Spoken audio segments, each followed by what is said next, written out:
Bonjour à toutes et bonjour à tous, je suis ravi de vous retrouver ce matin. Lorsque j'étais étudiant à Sciences Po, nous avions à rédiger une dissertation. C'est un exercice assez codifié. Et il y avait notamment une règle absolue qui était de respecter les 5 phases de l'introduction.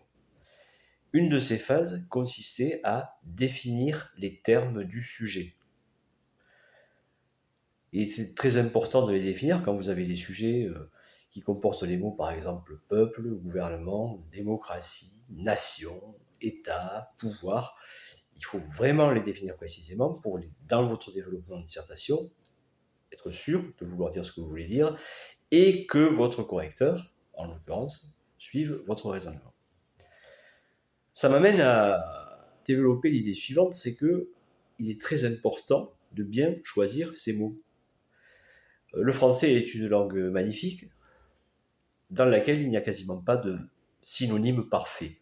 Les mots ne veulent pas dire la même chose au départ, même s'ils se rapprochent.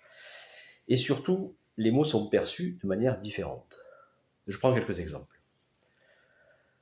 Le mot migrant a-t-il la même résonance que le mot réfugié? Le mot demandeur d'emploi a-t-il la même résonance que le mot chercheur d'emploi? Le mot bénéfice a-t-il la même résonance que le mot profit? Le mot charge a-t-il la même résonance que le mot contribution? Le mot investissement a-t-il la même résonance que le mot dépense? On pourrait multiplier les exemples à l'infini. Vous saisissez bien les nuances qu'on peut apporter, que votre interlocuteur peut apporter à ce que vous racontez par rapport justement à sa culture, à sa conception du monde et à la façon dont il perçoit les mots que vous employez. Donc mon conseil aujourd'hui sera le suivant. Épluchez un peu vos présentations, vos pitchs, vos argumentaires.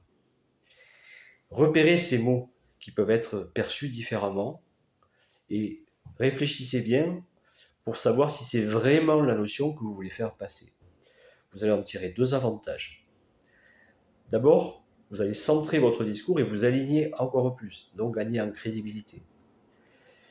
Et deuxièmement, vous pourrez acquérir la possibilité d'adapter très facilement le vocabulaire que vous allez utiliser à votre public ou à votre interlocuteur. Je vous remercie de votre attention. Hashtag vous avez 2 minutes. Les vidéos restent disponibles. Je vous dis à très bientôt. Au revoir.